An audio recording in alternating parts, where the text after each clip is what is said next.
Arte é a coisa mais difícil de definir. Arte é tudo aquilo que o homem chama de arte. A definição de arte, ela mudou através dos tempos. Se você pegar o que Aristóteles falou de arte, não tem mais a ver com o que se faz hoje, né? Tem núcleos que chamam de arte algo que um outro núcleo não considera arte, e vice-versa. No século XIX, definiu-se arte como a expressão de um sentimento, isso já está ultrapassado. No século XX, definiu-se de maneira muito diferente, deu-se mais importância à criação. E hoje em dia dá mais importância nem a muitas coisas, menos tudo isso que eu falei. É a capacidade de escandalizar, chamar a atenção da pessoa, a pessoa ter que ficar pensando o que é aquilo. Então, para esse grupo que chama esse objeto de arte, esse objeto é verdadeiramente arte. Enquanto para esse outro, aquele é falsamente arte. E vice-versa. Quando eu comecei com os meus 17 anos, que eu ainda tinha, quando eu entrei na faculdade, logo na primeira semana de aula, eu perguntei ao então professor Pedro Caminada Manuel de Gismonte, como ele gostava que a gente se lembrasse sempre, o nome completo dele. E eu sempre muito atrevida, muito falante, perguntando muito, e ele falando sobre a contemplação, sobre a fruição estética, eu perguntei a ele, e em resumo, o que é arte, professor? E ele me respondeu que a arte era a expressão do sentimento contemplado. E hoje a arte contemporânea, ela pode ser, não tem nenhuma estética, né? É difícil, você chega lá, tá uma coisa feia, montada, difícil de você compreender. E compreender se você tiver com aquele conceito de arte antiga. A maior parte das pessoas comuns, já a arte moderna, achavam difícil, porque é uma coisa que você precisa pensar. Para compreender, você precisa saber por que Picasso fez toda aquela obra, por que fez Guernica, por exemplo, feíssima, porque ele queria representar a feiura do bombardeio da cidade de Guernica, né? Então mudou a perspectiva dele, foi mudando até certo ponto que hoje na contemporânea às vezes você não acha nada de estético nela, não existe, é outra proposta. Então, arte é aquilo que nós atribuímos o termo arte.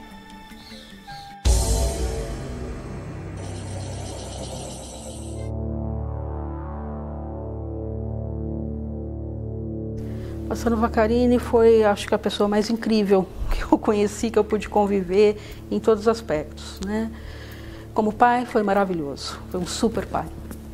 E como artista, eu acho que muitas pessoas vão poder falar melhor que eu, né, do que fez, do que deixou, o legado dele. Era um obcecado, um obsessivo pelas artes, ele respirava isso, ele trabalhava em torno de 16 horas por dia. Ele queria trabalhar, né? Ele tinha uma obsessão pelo trabalho dele. Ele queria produzir, e parece que quanto mais passou o tempo, mais isso aumentava. O Vaccarini era uma pessoa assim, muito intensa, muito forte. Eu sempre disse que foi a pessoa que eu conheci de maior integridade consigo mesmo. Nunca vi uma pessoa tão íntegra, tão honesta consigo mesmo como o Vaccarini. Em toda a sua vida, em todos os anos que eu convivi com ele, isso era nítido. E ele passou isso na obra dele. Se você observar, os quadros dele são de cores intensas, vermelho, amarelo, preto. Ele trabalha o abstrato, ele trabalha o figurativo. E sempre naquela intensidade muito grande. Ele tinha uma vida até muito assim de operário. Ele levantava às 6 horas da manhã, dormia muito cedo e parece que ficava esperando amanhecer, ele já ia para o ateliê, trabalhava o dia todo. É a figura da Marinês, que foi aluna dele, esposa e companheira, e assim, uma grande companheira, um grande exemplo de vida. Ela tinha assim, uma compreensão. Eu não me esqueço, tipo assim, Marina, eu não aguento mais. Vaccarini dorme com pedra, pedaço de pedra do bolso do pijama, eu acordo, tem que tirar as coisas de cimento da cama. A senhora tirou muita pedra do bolso do pijama dele? Sim, dos bolsos, das camisas, muita pedra.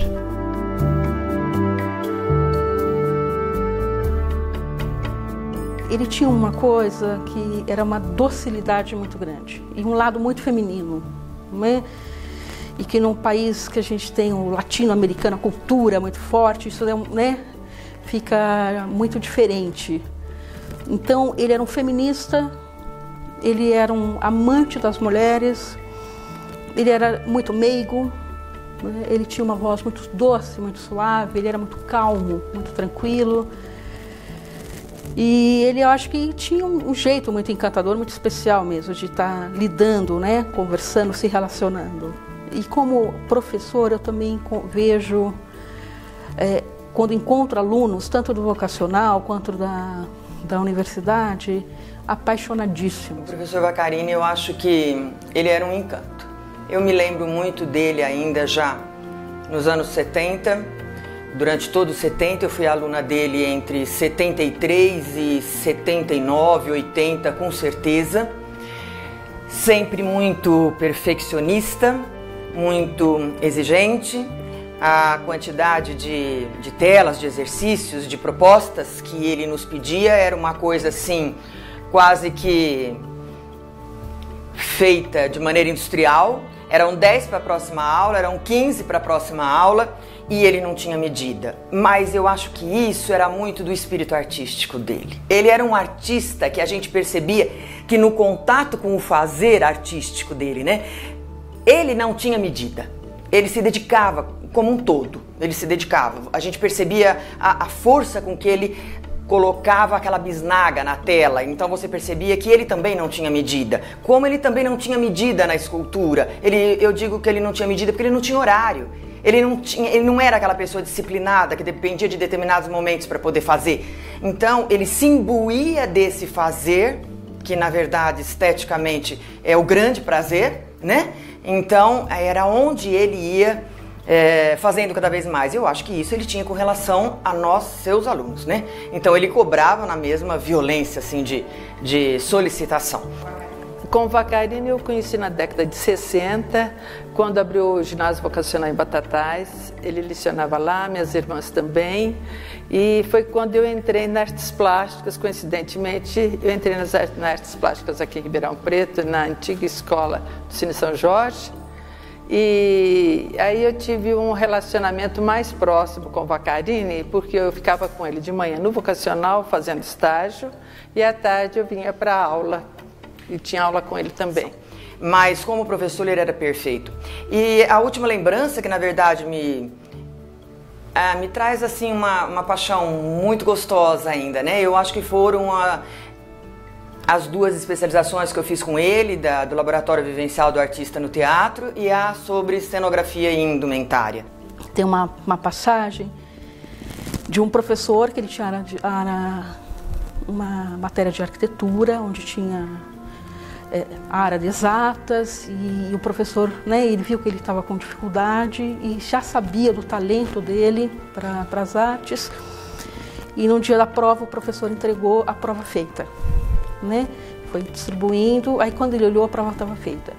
Ele deu uma disfarçada, entregou a prova, e depois ele foi conversar com esse professor, ele falou: eu não poderia fazer isso com você, né? Te segurar aqui, né, você tinha outros talentos, vai fazer o que você... E eu acho que ele, quando ele pôde repetir isso, eu acho que ele também experimentou de dar vazão para as pessoas, de seguirem as carreiras, né, com seus talentos, sem angústias.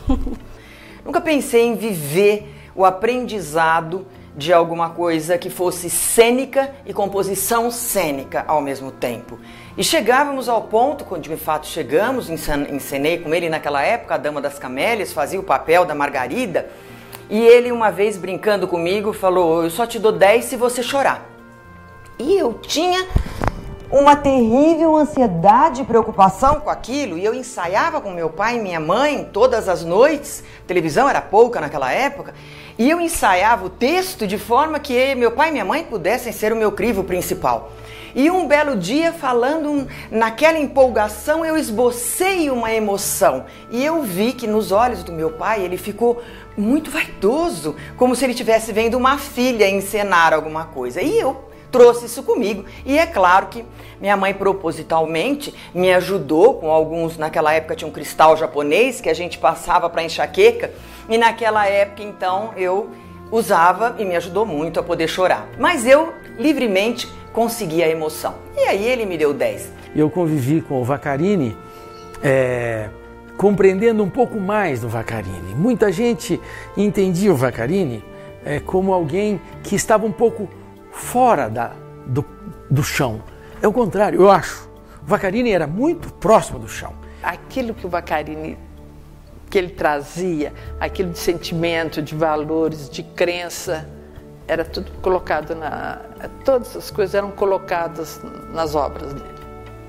E o Vaccarini traz uma modernidade tardia para Ribeirão Preto, entendo, mas necessária porque em terra que de cego quem tem um olho é rei, e nós precisávamos desse olho, e ele eu acho que trouxe esse olho. E ele tinha às vezes uns momentos assim, meio já começando a perder um pouco a memória, mas estava presente ainda tal. E ele me chamou um dia e me chamou na sala e disse: vem cá, senta aqui um pouquinho, olha, eu quero falar uma coisa para você, não fique preocupado comigo. Eu levei a vida que eu quis. Ele disse: não fique preocupado e cuide da sua vida. Ele falou: não fique preocupado. Achei muito bonito. E então, quer dizer, ele era um homem realizado. Eu acho que ele era. Eu disse: tudo que eu quis, eu fiz.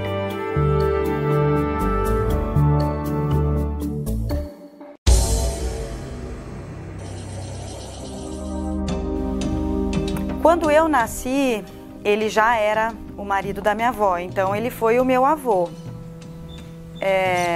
Eles tinham uma relação muito bacana.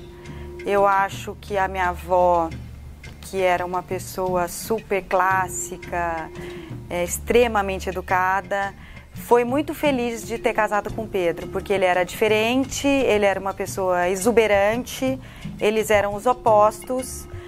Mas eu acho que isso deu uma sacudida na vida dela e ela fez a vida dele ficar mais interessante também. Então, assim, eles se completavam. Acho que tinha um relacionamento muito legal e muito moderno para aquela época. Ele pediu a minha avó em casamento várias vezes e ela nunca aceitou, porque ela disse que já tinha sido casada. Então, ele deu essa mão que ele pintou e escreveu atrás: Sanremo 1950. A Vera, dou, sem que me tenha pedido, minha mão em um penhor de um futuro melhor do que o venturoso passado. Pedro Manuel, aí 1976. Eu convivi com o Pedro diferente do que os artistas vão te contar dele, assim, eu assisti só uma aula dele, que ele dava aula de pintura, então eu tinha um Pedro diferente, assim, ele era super bravo, ele gritava, falava muito alto, mas comigo eu acho que eu era meio que a preferida, assim, eu almoçava sempre na casa da minha avó, e então era uma convivência diferente, não era muito como artista, assim, era uma coisa diferente. Eu que fazia o prato dele, a gente brigava por conta de comida, porque eu queria coisa de um jeito, e a minha avó ia me proteger porque eu era neta, e aí ele ficava bravo porque ele queria do jeito dele. Era assim, Eu tinha dele uma imagem docente muito bonita, muito boa. Ele tinha uma aula extremamente difícil. Era uma aula difícil de conteúdo, era uma aula difícil de fala, porque você imagine numa sala de 120 alunos, um italiano falando pouco português, e na medida em que a gente perguntasse, nem sempre ele gostava. E o Pedro tinha uma ascensão sobre os artistas de Ribeirão Preto, porque a maioria deles passavam pela Faculdade de Artes Plásticas de Ribeirão Preto. Eu monitorava as provas, que nós chamávamos do Corredor da Morte, porque ficávamos todos enfileirados, e era a prova oral. E nós entrávamos nas saletas, né, de cada um dos docentes lá no bloco do departamento, e aí então ele passava aqueles famigerados 10 slides, que eu também fiz por muitos anos na minha vida depois.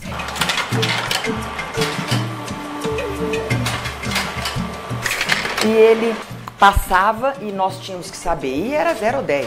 Então, ou eu sabia ou eu não sabia. E tinha uma lista extensa para que a gente pudesse saber o que tinha naquele slide. Século, data, quem era o pintor, que nome de obra, que técnica era. Então, era um aprendizado mais consistente, que eu quero dizer. Muito bem. E eu era aquela, então, que monitorava todos os carretéis dele. E montava a cada aluno que entrava, 10 diferentes, 10 diferentes, 10 diferentes. E isso eu monitorava. Não tinha horário, não tinha nada. Ele não admitia sequer que a gente dissesse: dá licença, eu queria usar o sanitário. Não, você não pode, não, você fica. Você fica porque nós temos que primeiro que cumprir com a prova. Depois você vai. Ele era muito inteligente, ele ensinava pra gente coisas assim de guerra, mas eu acho que na época isso não se aprimorou, mas porque eu não tinha tanto interesse naquilo. Eu era meio que uma criança, assim. Então, muita coisa que eu aprendi foi graças a ele. Ele era atuante, sim. Ele comentava tudo, participava de tudo. Era uma pessoa muito culta, né, que se aprofundava muito nas coisas, como era na pintura, né? Ele escrevia também. Era uma pessoa especial, Pedro. Ele ficou bravo com uma aluna, uma amiga, inclusive, de muito tempo, de uma outra turma. Ele ficou bravo com ela e tirou os óculos e arremessou. Porque ela havia feito uma pergunta que era meio fora de hora para ele. E ele arremessou. E quando ele arremessou, a perna do óculos quebrou. E ele passou até o final do ano com a perna do óculos embrulhadinha num esparadrapo branco, que quando ela caía, ele punha em cima da mesa, colocava o óculos, segurava com esta mão e continuava dando aula para nós e falava somente com esta mão. Eles eram, digo professores, mas era o precursor da arte em Ribeirão. O Pedro veio por conta dessa escola, aí acho que se ligou a Berti, que por sua vez o Vaccarini veio para o centenário, acabou ficando, né? O que o Pedro dizia muito, que aqui tinha uma luz muito especial.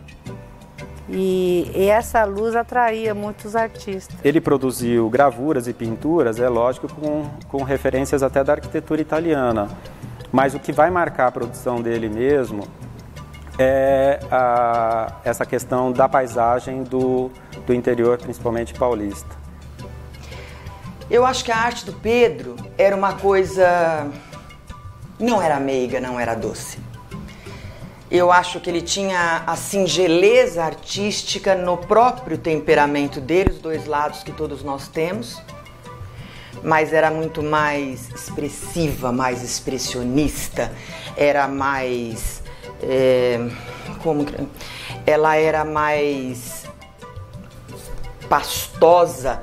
A gente tinha algumas coisas que ele vivia de uma maneira... talvez a maneira dele de ver fosse mais atenta, mais agressiva naquilo que ele fazia. Pedro sempre usava na preparação da tela, após a preparação do fundo, ele usava um tom avermelhado, marrom para o vermelho, que já dá um destaque, um realce nas cores que ele vai sobrepor a essa cor. Então, se ele usa o azul, no caso da pintura do Jequitibá, esse azul vai ficar muito mais intenso do que seria se fosse no fundo branco. Uma coisa que me chama a atenção, quando o Pedro teve um derrame, é a quantidade de obras que tinha no ateliê dele. Muito grande. E foi uma pessoa que dentro de Ribeirão Preto ficou muito lembrada como um professor de todos. Mas a sua obra especificamente, eu acho que foi pouco comentada. Talvez porque ele também fosse uma pessoa, nesse sentido, mais introspectivo. O Pedro, ele tem tantas facetas que é até difícil de falar só da produção dele. Talvez seja até mais importante falar da formação dele, dos grupos que ele manteve de formação em arte, das produções dele enquanto crítico de arte. Então foi primeiro galerista no Rio de Janeiro, depois em São Paulo, teve um período que foi fotógrafo, fotografou muito, foi gravador, pintor, né? E isso tudo somando dá um peso, e por isso que eu até acho muito bacana o museu ter recebido o nome do Pedro. Mas hoje eu tenho um prazer, que esse eu agradeço ao Pedro Gismonti. E o maior prazer é saber quando eles viajam e eles mesmos são capazes de reconhecer e falar: puxa, eu me lembro de tudo. Então isso eu acho que não tem preço. Isso é a escola do Pedro Gismonti. Há uma frase dele que é maravilhosa, que até foi o cartão dele, que foi uma homenagem a ele, que ele fala que o homem é do tamanho das coisas com as quais se preocupa.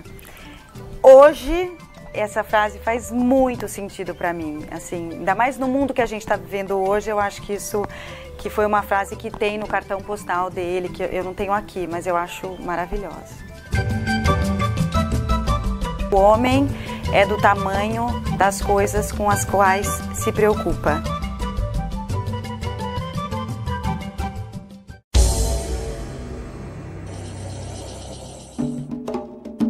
Bert nunca parou de pintar.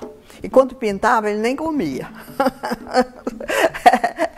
Você entende? Ele se inspirava em pintar, aí ele ficava na casa dele pintando. Você ia lá, ele não tinha almoçado, ele estava comendo uma comida velha que estava na geladeira, a gente precisava ficar bravo com ele.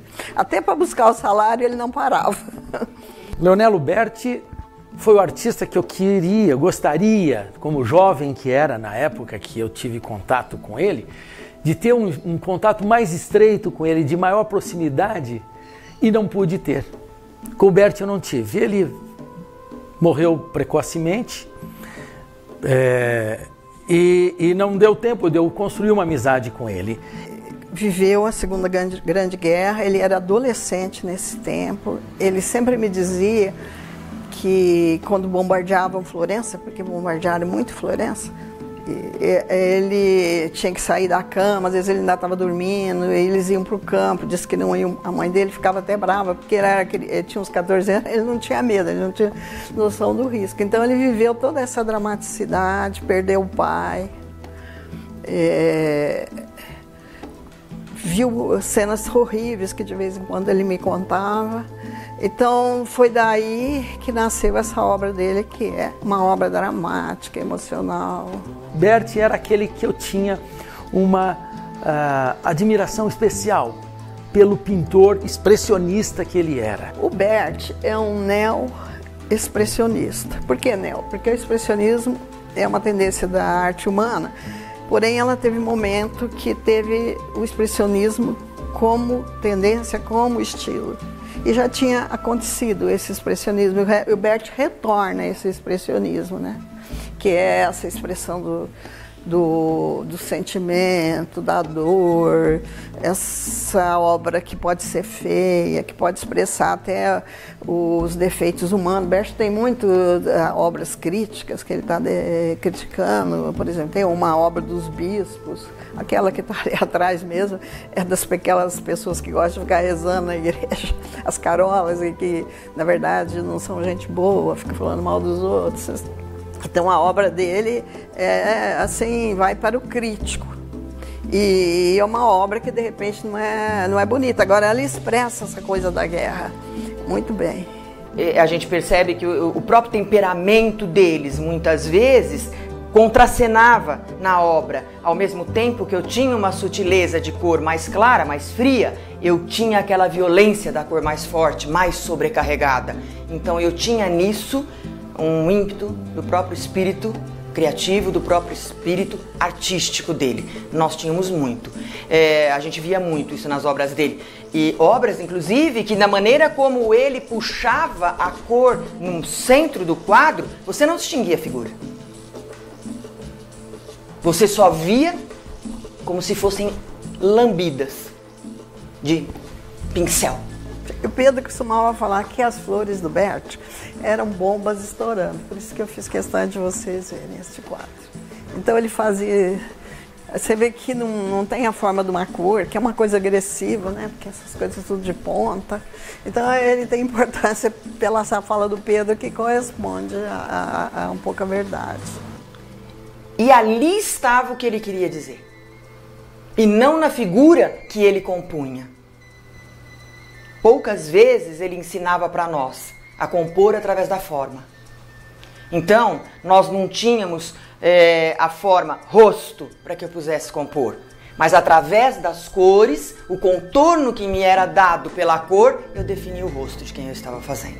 E a maneira como eu estava vendo. Ele era muito ligado ao sofrimento humano. Eu me lembro um fato, que ele ia na minha casa muito, almoçava todos os domingos em casa. Ele viu umas crianças comendo umas coisas do lixo, ele ficou uns 15 dias deprimido. E um exemplo disso é esse quadro. Isso aí foi o deslizamento do Rio de Janeiro, como esse que estão acontecendo nesse momento. Ele morava em Laranjeiras e de lá ele ouvia os choros, os gritos, o desespero das pessoas à noite, né? Aí ele fez uma série de favelas. A obra do Berti, fazendo um paralelo, era obra feia, entre aspas, mas moralmente bela.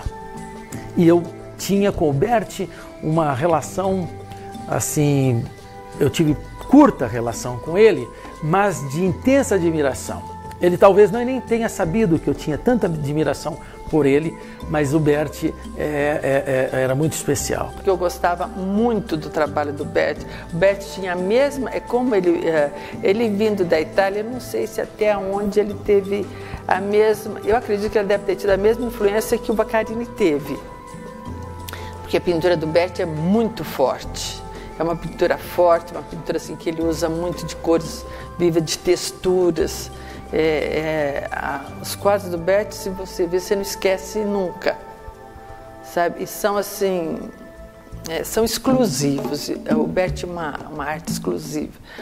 Ele veio alguns anos depois da guerra, assim, acredito que no começo da década de 50, para o Rio de Janeiro, que ele tinha um amigo lá, o amigo que eu trouxe, viveu no Rio de Janeiro bastante tempo, fez muitas...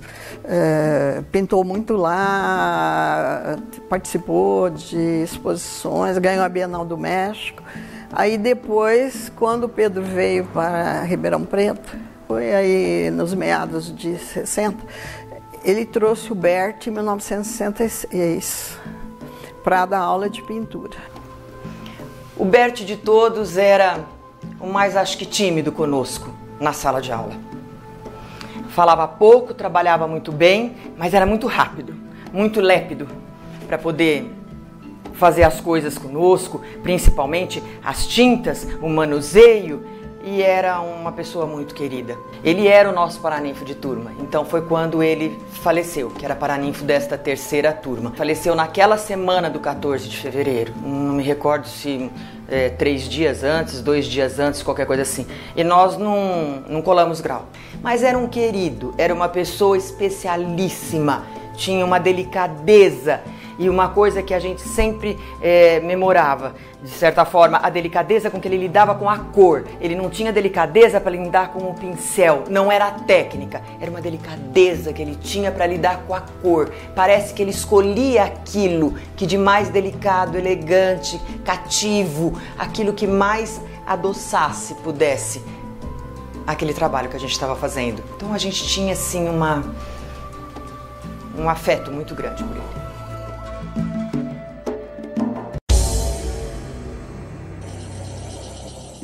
O Francisco Amêndola eu conheci em 50, namorei quase 8 anos, acho que era em 1944, por aí. Ele foi muito dedicado, trabalhava muito à noite, sabe? Bastante mesmo.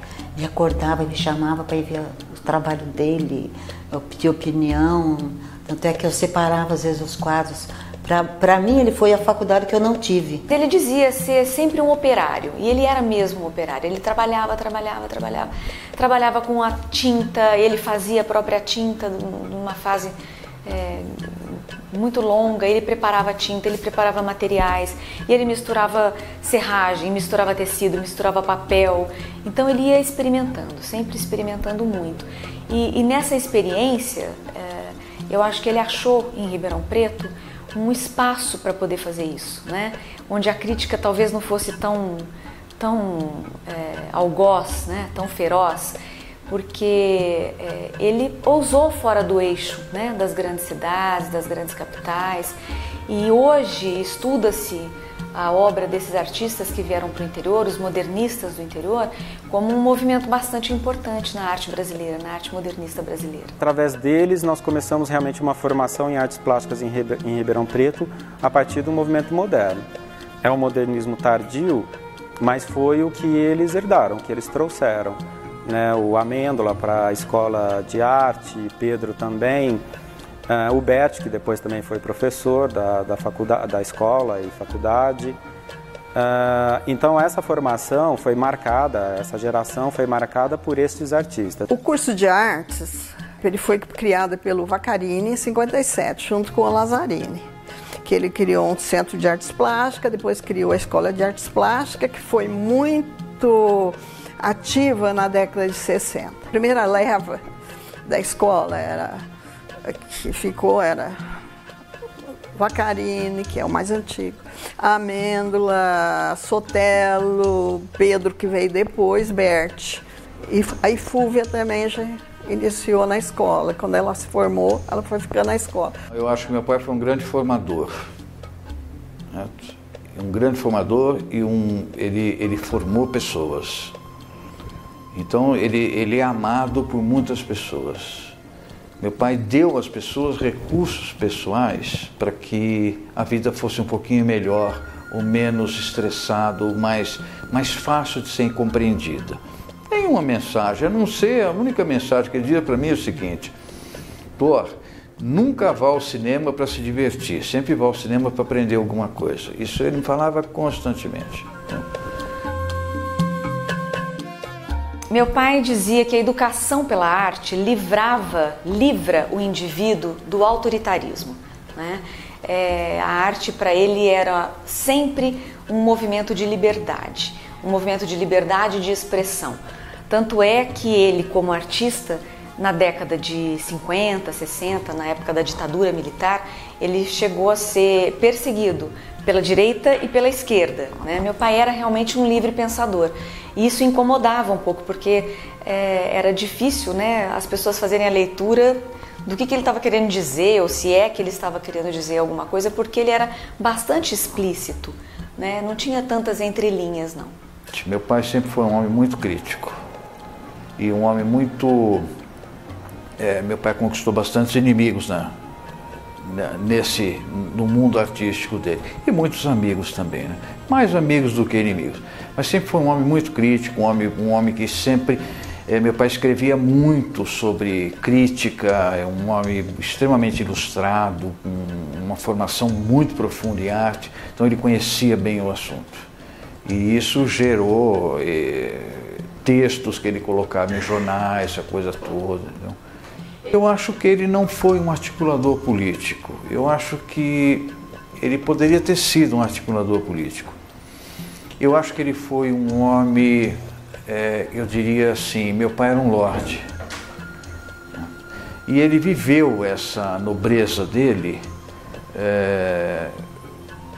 dentro dessa formação cultural que ele teve desde pequeno, quer dizer, esse talento que a vida lhe deu. Aprendi muita coisa com a Amêndola, ele tinha um conhecimento de cor, um conhecimento de estrutura, da forma, legal, e depois acabei me aprofundando mais durante a faculdade e depois outros tempos. Mas o Amêndola me trouxe uma porção de oportunidades de olhar. Isso foi muito importante no Amêndola. Talvez ele tenha me oferecido um pouco de asa, sabe? Uma asa. Eu não sei se a gente aproveita sempre a asa, mas dele eu posso dizer que eu tive a oportunidade de receber esse estímulo. Eu tive a grata satisfação de ir às bienais com ele, quando pequeno. Eu lembro que eu ficava muito curioso, muito desejoso de ir, porque tinha um cachorro quente com um suco de laranja que era uma delícia na Bienal, lá no restaurante da Bienal. E a gente saía, depois ele me levava, eu frequentava as coxias do TBC, do Teatro Brasileiro de Comédia, ia na casa de artista, quer dizer, cansei de ver artista se trocando no camarim, se maquiando, e gente famosa, de cinema. Então, meu pai era um homem articulado realmente, né? Haja visto que A Menina da Bicicleta é a primeira obra da primeira Bienal de São Paulo de 51, fora do circuito do Rio-São Paulo, fora de um contexto ideológico, quer dizer, uma coisa que foi uma obra que foi classificada para a primeira Bienal de São Paulo. É muito importante isso. A história da Menina da Bicicleta, a gente tinha... Assim que nós casamos em Itápolis. Minha família já morava em Itápolis nessa época. E mudamos para Araraquara. E foi em pleno, como se diz, em lua de mel.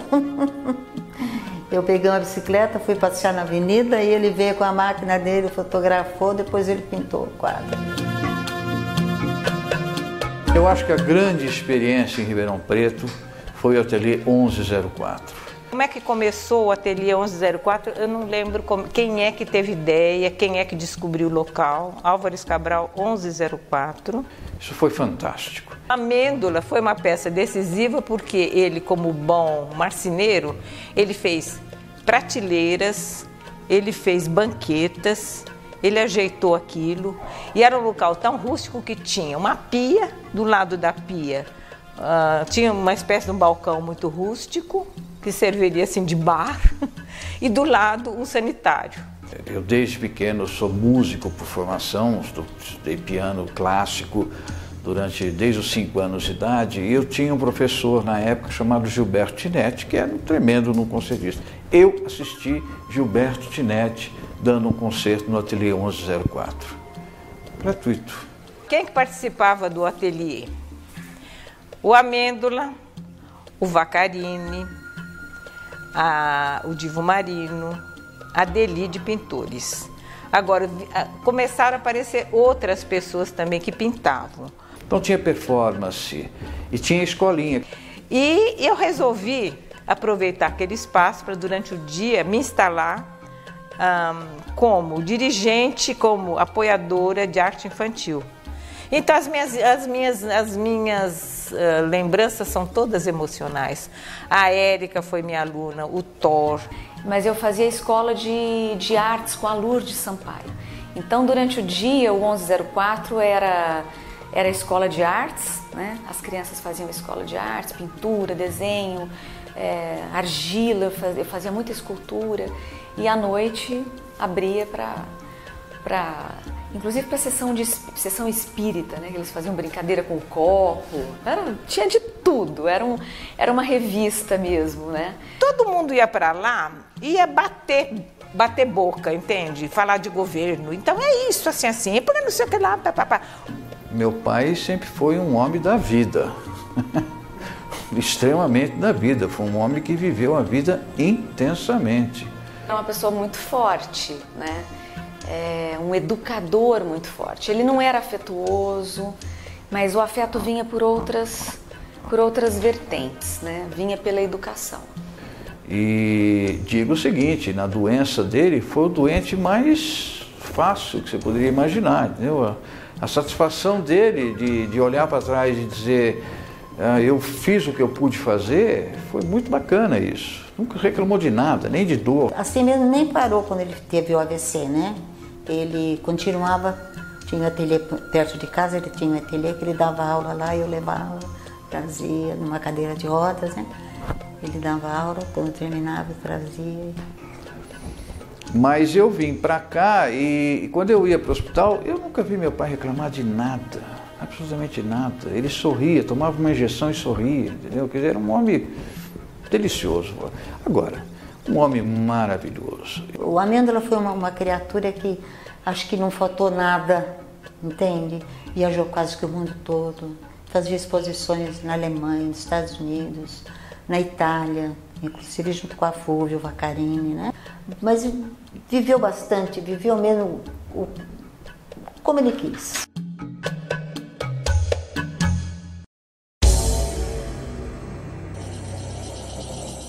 Ódila teve uma circunstância triste, que foi um problema de nervoso nas extremidades, né? E ela teve uma dificuldade nas mãos. E em função desse problema, ela ficou hospitalizada um tempo e ela, nessa temporada de recuperação, ela se entretinha muito desenhando, copiando rostos, paisagens de revista. Ela era muito pequena, ela tinha nessa fase 11, 12 anos. E aí a família viu que ela tinha uma habilidade, que ela tinha muito prazer nessa atividade de desenho. E ela teve uma temporada fora da escola e nessa temporada ela se dedicou praticamente só ao desenho. E com a criação da escola do Bosque, a escolinha de arte do Bosque, ela começou a frequentar, se entusiasmar.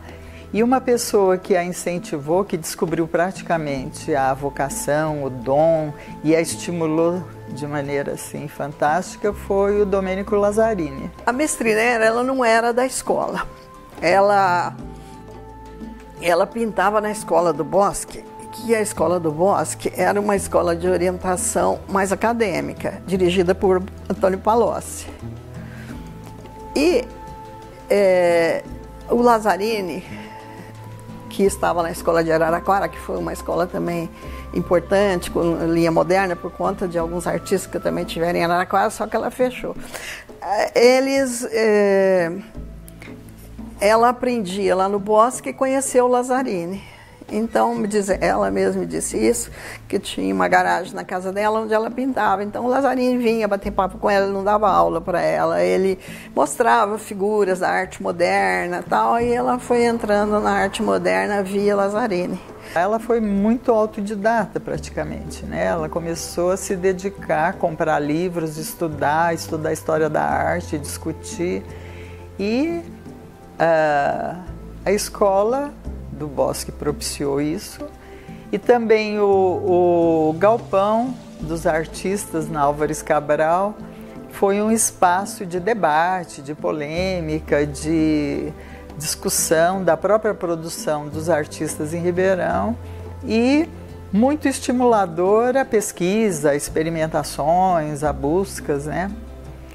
Aí ela se dedicou praticamente e acho que foi uma das artistas que focou mesmo toda a atividade, toda a sua vida na busca de estudar, pesquisar e desenvolver atividades na área do desenho inicialmente. E ela foi seguindo pela essa orientação que ela teve com o Lazzarini, depois ela continuou seguindo um caminho também no rumo da arte moderna. A obra do Odílio Messner não é fácil de se definir assim tão rapidamente, obviamente, porque é uma obra de quase 50 anos de carreira. Os críticos dizem que ela sempre foi uma boa desenhista, uma desenhista hábil mesmo, habilidosa demais no desenho. Para caracterizar, definir a obra, né, é uma obra que trata de várias temáticas, né? A gente pode observar aí nas suas várias fases, onde ela se preocupa com a cidade, com a casa, com a arquitetura, né, com a questão urbana, né? Ela passa por questões de ecologia, né? Até inédito para a época, né? Isso é nos anos 70, ela estava a trabalhar nos anos 70, 80, né? Com questões hoje muito atuais, né? Assim, do desmatamento, né? Então a gente observa isso ali na obra. Problemas sociais são observados ali também, e tudo isso é expresso através de um desenho rigoroso, né? Muito especializado, né? Com muita técnica que ela tinha, né? Nos desenhos, nas gravuras e na pintura, né? A pintura também se observa a presença do desenho, ela é constituída a partir do desenho. Poderia caracterizar assim numa obra formalista, né? Por essa rigidez, né? Na forma, justamente, nos desenhos, né? Nas linhas, né? mas a temática dela é muito relacionada à vida, né? Então também ela ficaria entre esses formalistas, né? Esses artistas formalistas que estão mais preocupados com a forma, com a cor, com o volume, né? A Odila não. A gente percebe isso, que ela tem uma preocupação com a forma, volume, cor, mas as preocupações dela são muito prementes e diretamente afetadas pela vida. Conforme ela foi sentindo necessidade, acho que de expandir mais a obra dela, é que ela buscou as cores, buscou materiais diferenciados, né? Porque acho que foi uma exigência mesmo da pesquisa, da busca. Ela era uma pessoa com um perfil assim, de pesquisador, de experimentador, de inovador. Ela não se conformava com a inércia e a repetição. É uma obra assim, de grande importância se a gente for observar, né, a carreira dela. Ela participou de 5 bienais de São Paulo e de também um número parecido, igual ao dos panoramas da arte do Museu de Arte Moderna de São Paulo, né? São 2 das mostras mais importantes que a gente tem no país. Isso dá a medida, né, da importância, né? Ainda teve 2 retrospectivas, uma no Museu de Arte Contemporânea da Universidade de São Paulo nos anos 80.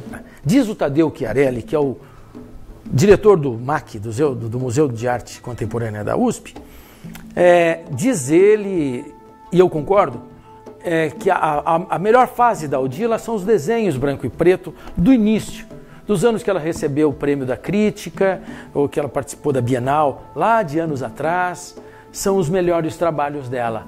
Mas pelo desenho, quando ela parava para desenhar, e eu me lembro dela recordar bem essa fala do Domenico Lazzarini, ele dizia, não, você tem um desenho que vai te levar a ser original, a ser peculiar, a criar uma linguagem absolutamente própria, né?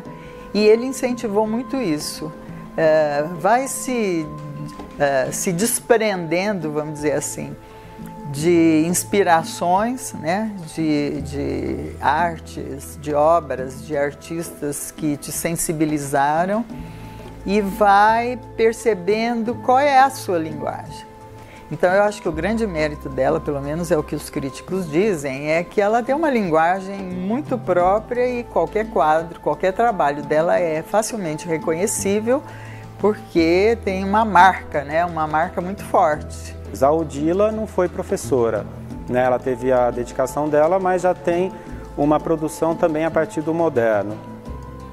É uma artista, óbvio, contemporânea, mas a formação, a bagagem que ela traz é a partir do moderno. E foca em Ribeirão, né? Vai viver aqui e escolhe Ribeirão Preto para trabalhar. Interessante dizer que ela é uma artista que ganhou universalidade por ser regional, por ser local, né? O Tadeu Chiarelli também tem um estudo disso, que talvez a disciplina e o desenho dela, e principalmente a temática de casas, portas, janelas, tem muito a ver com o mundo dela infantil, né? E com Ribeirão Preto. O marco enquanto Odila é estar em Ribeirão e ter uma produção consistente e marcante, né? Com várias exposições em Bienal e outros eventos, e que é diferente dos outros, que estão mais ligados à formação em Ribeirão Preto. O fato dela ter entrado pela primeira vez na Bienal de forma muito precoce, porque ela tinha pouco tempo de estudo, de experimentações e de trabalho, acho que foi isso, porque já tinha uma marca, né? Tanto que ela entrou na primeira vez que ela entrou na Bienal, ela entrou com um gato, né, agressivo, irritado, todo esquematizado, onde o desenho é que tem uma força muito grande mesmo. A Odila é uma outra artista gráfica, a mulher entre estes varões, num tempo que Ribeirão Preto não tinha tido nenhuma mulher expoente das artes. E a Odila foi. Ela cresceu, ela saiu. Ela foi em 7 bienais, sequencialmente. Nas pré-bienais e nas bienais, ela foi numa sequência. E de muitas mostras outras internacionais. quando ela falava dos equilibristas, né, a gente dizia, mas seu circo te tocou tanto, né, que você tem uma série lindíssima, maravilhosa sobre os equilibristas. Ela dizia, nossa, pelos equilibristas eu digo qual é a trajetória, o processo do homem na vida, né, o quanto ele tem que se equilibrar, o quanto ele tem que ser negociador, hábil, habilidoso, o quanto ele tem que ser perfeccionista, porque ele põe a vida dele, se ele quer ousar, ele põe sempre a vida e todas as suas possibilidades em risco, né?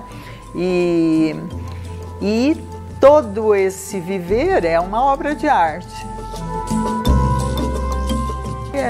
A obra dela é muito densa de simbolismo, de representação, de emoção, de afeto, de todos os sentimentos. Não só a racionalidade que ela emitia pela disciplina, pelo desenho equilibrado, harmonioso, mas tem esses dois lados que eu acho que não estão em contraponto, mas se complementam.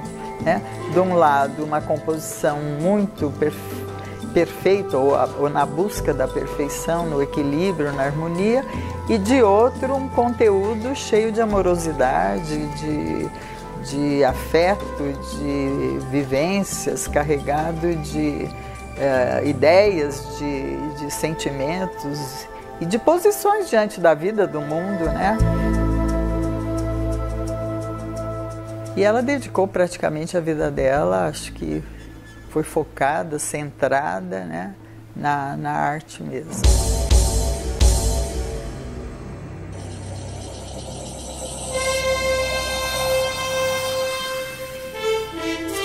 A arte é você se expor.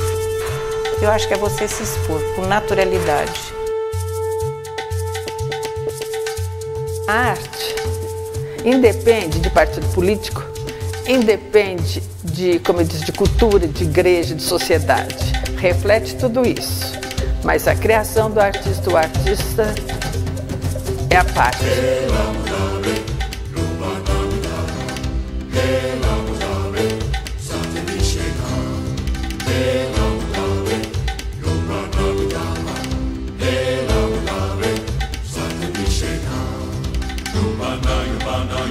Yumana, you be say, oh la la, say,